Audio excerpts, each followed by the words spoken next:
With the recent targets possibly going else, well, the recent targets that have gone elsewhere, and Kylan Fox, do you think Florida State still pulls in a top 10 high school class? I think they can. I think top 10. It's still so early, guys, and there's going to be a lot of July decisions. And let's just play hypothetical here. It's like, okay, they get Charles Lester, 5-star, bam, in there. 5-star Jonathan Daniels, they get him. That's 2 5-stars. So that's going to give you a big surge. And so then they have a lot of recruits that or some recruits that are going to wait in season. Like JoJo Trader, you get that one, bam, yeah. So yeah, I think it's very, very possible to get a top 10 class, but I'll say this, and this isn't like, oh, I think something's bad with recruiting. It's like, yeah, you want a top 10 class, guys, but in the end, for me, it's about the roster and what your roster looks like. It's like, yeah, you want talented high school, yeah, you want high school kids, but the portal, people need to start accepting this. The portal is just the biggest part of the recruiting class as having a top 10 class. And maybe eventually On3 will put it together where they put both of these together so you guys can kind of feel what I'm talking about of the type of talent that FSU's bringing in, because I don't think there's anybody that or they're one of the best that is doing what FSU does in the portal. When they need somebody that's elite, they get them in most cases. So I think it's mainly what your roster needs and what your roster looks like. And I've said this before on the board. Do you care about winning more? Or you want a recruiting trophy, recruiting high school trophy, for rankings, for getting guys. So I think it's all about the roster for me. That's why I don't worry so much about high school recruiting. But yeah, I do think it can be a top 10 class. But I also think that people need to get past that it's more than just the high school recruiting now. The portal is just as vital to recruiting, and it's not something that's going away. So if you think it's just a fad and it's going to go, it's not going away. It's a major part of what FSU does. They take guys from the portal because they're plugging in holes of where they need some guy. Lost Makai Pittman. What did they do? They went out and gotten a big-time stud in Keon Coleman. What they knew on the defensive line, they went in there, added Fiskey, added Daryl Jackson. What they do at corner, added the number 2 player in the transfer portal in Ventrell Cypress. So they're adding guys, tight end, Jaheim Bell. I could go on of talented top-tier guys they're adding. So I wouldn't sweat even if they miss on some high school kids or even some positions that, hey, they should be doing better at. I think you can still fill the void. Now, if this was 3 years ago, they wouldn't be the same luxury. They don't have this luxury, but the portal has really benefited FSU a lot in having a pivot place where they can go in there and get a top-tier guy. Nathaniel writes, I felt that a number of national programs like Oregon or Oklahoma have leaned in the direction of offense at the expense of defense as a competitive advantage versus the majority of their peers. It's admittedly hard to compete stylistically with the UGAs and Bamas of the world. Do you guys think that Mike, an offensive guy first and foremost, is leaning us that way here, as perhaps signaled by some of the personnel decisions in his time in Tallahassee?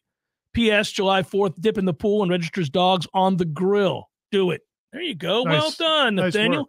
Nice I don't know that any coach, even if he was, all coaches have a bent, depending on what side of the ball they're on. Did they, they grew up learning those schemes and thinking about that style of football. But I don't think any coach would say that, oh, no, at the expense of the other side of the ball, we're going to do this, this, and this. And also, I think Jimbo is one of the rare offensive coordinators who wanted to win defensively. Like I think that's why Saban liked him so much. Yeah. Jimbo's all about winning a game 16-13. Mike Norvell, I think, likes to put up points. I mean, it's an offense built for playmakers. He wants to, that's his thing. I mean, that's his secret sauce is he's done tremendously well on offense throughout his career. He schemes it up well. He knows how to coach it well. He knows how to develop players well. And that's what he's going to continue to do. But that doesn't mean he doesn't care about the other side of the ball. Most coaches would speak to some sort of form of complementary football. I do think that there is a tendency now for more coaches to admit that the game is because of the rules. Right. so offensively minded that you better be elite on offense. You got to be elite on offense because teams are going to score against your defense no matter how good it is, unless you have a transcendent season like Georgia did 2 years ago. But like Georgia's defense last year was really good, but they had a couple of games last year where they got lit up. Yeah, Ohio State. Go Noles, he says. Is there a chance Fentrell Cypress didn't stand out in spring because it's pretty much just one-on-one drills against big physical wideouts? Could he shine more against the speedy receivers? Ira, do you want to take that or you want me to take it? You can. Go ahead. I mean, I'll offer what I would say. I'd say no. I mean, he's going to be playing outside, ideally, Keith. So he's going to be facing big wide receivers by definition, some of the larger targets that the opposition has. I would just frame it this way. When I first saw Greedy Vance come to Florida State and they did the switch with Brownlee for Vance, I was not impressed. I thought he was slowish. I thought all he did was use his hands to grab and tug at receivers, which is going to get automatically flagged. I didn't know how he was going to fit. But once he learned the system, by the back half of last year, he was one of FSU's best defensive backs, and he was easily one of the best defensive backs this spring. So I think a learning curve, a grace period, if you will, should be afforded Fentrell. I don't think it had anything to do with receiver size, though. What do you think, Ira? No, I agree with that. And I also don't – I would encourage people to not worry about Fentrell Cypress. I mean, I was talking to somebody who would know pretty recently, and they said he's a dude. They're not concerned about what he is. I think it could go one of two ways. When you come in, when you transfer in from another program where you've had a lot of accolades. I mean, he was second-team All-ACC by the media and coaches. He was first-team All-ACC by Pro Football Focus, based strictly on his grades. Mm-hmm. He comes into a new program, Florida State. He could have come in with the mindset of, I've got to prove myself, and I've got to, I'm the new guy, and I've got to make every play, and I've got to do, I've got to, kind of let everybody know who I am. It's kind of what Jared Verse was when Jared Verse came in from Albany. I don't think that that's what Fentrell Cypress's mindset was. I think he just took practice as, hey, we're out here at practice. I'm going to cover these guys. I'm going to work on my skills. I mean, it's something we've talked a lot about, Tom, you and I have talked about a lot that I think is often overlooked, is at practice, we don't always know what they're working on, and so we can sit there and chart, this guy beats so-and-so in one-on-one, or this guy beats so-and-so on this pass rush drill, but we don't know exactly what they're working on. And so I wouldn't put too much into, okay, he gave up a lot of passes in one-on-one. First of all, receivers have a huge advantage anyway in one-on-ones. And also, like I said, I never got the impression, it wasn't like he was out there getting frustrated. Like, oh, I just can't cover these guys. He was just practicing. So, and again, from talking to people around the program, they think he's every bit as good as they thought he was going to be. So I just don't think – I wouldn't worry that he didn't make a ton of big plays in the spring. We talked about this with Jordan Travis a couple of years ago in spring, which was they know he can run. So, if he doesn't look great – this was spring of 22. If he doesn't look great day to day, yeah, it's probably because he's refining his craft to learn what else he can do so that the playbook can expand, and that's not just, it's easiest to point to quarterback and see that, as an example, but every position you have little keys that you're working on or things that if all you did was what you're good at, then really you wouldn't learn much about yourself or develop a player. Well, and then remember in the spring, I asked JP because there were times at practice where like Patrick Payton would just be working on bull rushing all the time. Mm-hmm. And these power, and I was just like, he could beat that guy, if he used his speed. And, JP is like, yeah, a lot of times we want them to work on what they're not comfortable with, what they're not good at. Now, when they get into a game, they know that what they are good at, and it's trying to improve those other things. So again, I would encourage people not to get to where it's our job. We're out there. We feel like we've got to provide you guys with content, and we're going to tell you that this receiver beat this DB or this defensive end beat this offensive tackle. But a lot of times, man, there's so much more that goes into it. I wouldn't read too much into that. He seemingly has morphed into the perfect coach for this program. Is there another coach in the country that you would trade him for straight up right now? Nick Saban is 70. Dabo's slipping, according to Terry. Kirby is the only one that he would do a straight-up trade for. This is dangerously close to homerism in terms of the answers. If you say no, I wouldn't trade him for anybody. But Ira, Terry raises a legitimately good question. If you're talking about high-profile Power 5 coaches and the fit that Mike Norvell has with what Florida State is at present as an athletic department and a football program, it's hard to find a better natural fit for where Florida State is and what Mike Norvell is doing. What do you think? Yeah, that's a great point. And Kirby was here. For people that don't remember, Kirby was a GA here in early 2000s for a couple of years under Mickey Andrews. And, I think everybody around the program knew then Mickey actually would let Kirby, and Kirby had already been, even though he's a GA, he'd already been defensive coordinator of Valdosta State, a Division II school. He came here to be a GA to kind of learn under Mickey and Coach Bowden before he made the jump to Division I. And it worked out well for him. But even then, like Mickey would let him coach. I think he let him coach the safeties while Mickey worked the corners or vice versa. And so there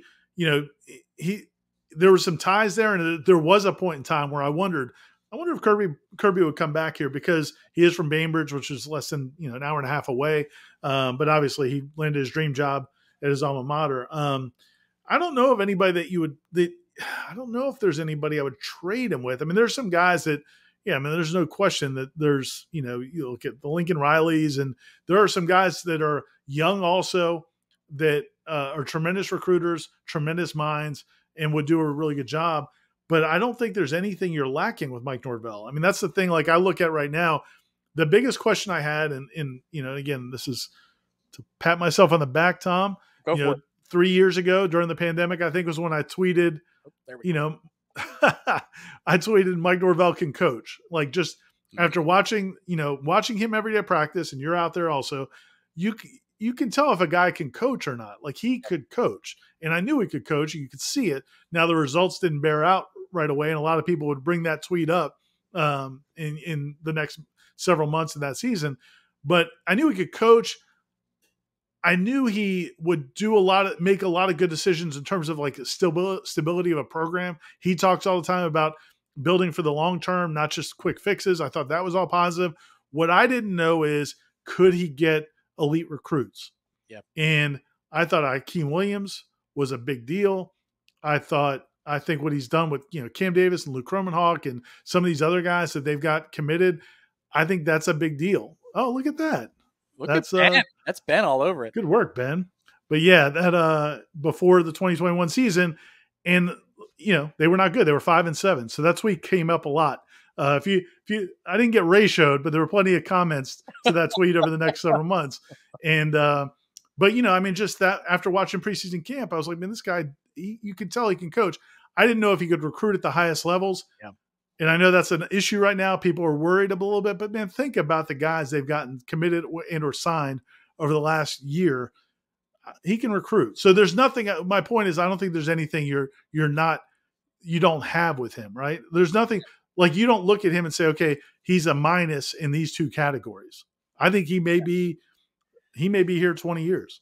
Yeah, I do want to see too. And if that's the case, then Florida State hit the jackpot at the time, and you'll never have known it in the moment, because it's just timing was right, even with the pandemic. And you thought, was he going to survive that? I don't know how many coaches would have stayed the course the way Mike Norvell did at 0-4. That's the thing. I don't know that you could trade him for anybody in the country. There might have been, what do you want me to do, guys? Presser instead of, stay the course of a message. Lincoln Riley that's an interesting one, but I like coaches who allow for defense to be a thing. So that would be the knock on Lincoln Riley. If you like Heisman's, Lincoln Riley's your guy. If you like a balanced approach with defense, remains to be seen. Now, maybe he does at USC, and if he could ever get one, then he would have won a title by now. But, I mean, again, given where Florida State is, given what they went through, he was uniquely set up to help Florida State navigate the challenges. Be interested to see how this staff develops too, Ira, over the years. If you talk about longevity as a head coach, you have to be really good at replacing guys who graduate to the next level, who take on a promotion. And Mike Norvell has already proven in his brief head coaching career that people want to come back to work for him, and people want to work for him because he's going to advance them. Just like player development, there's coaching development that happens under Mike Norvell. That's a great point, man. And, the story I did the other day about the offensive line staff and Alex Atkins, and Alex Atkins could have left by now if he wanted to. He's not leaving. He hasn't left yet because he wants to keep learning under Mike Norvell. He likes working with Mike Norvell. Gabe Fertitta, the senior analyst in that group, also wants to work for Mike Norvell, wants to work on the staff. And that means a lot. I mean, there's a satisfaction but also a personal development when you work for a head coach who wants to see you succeed. Again, this isn't one of those staffs, not to throw Jimbo under the bus, but like Jimbo's assistants never often really like love working for Jimbo Fisher. And you put up with it if you have success. And it means you're going to get a chance to recruit great players and win championships. But if you don't have that, now what do you have? And I think when you look at, again, what Mike Norvell has right now, if he can have sustained success along with that, the ability to work and feel like you have an ownership in the team and feel like you have a voice, those things matter. And I think he'll be able to either not just keep a staff together for a while, but also, like you said, be able to replace guys. Guys will want to come work for the staff. Yeah, like a lot of deadbeat dads in the 50s and 60s, the assistant coaches at Florida State under Jimbo in the beginning, first chance they got in the car and they just took off. They didn't tell them. They didn't do anything, Ira. When they pulled out of the driveway, they were gone, and that speaks volumes.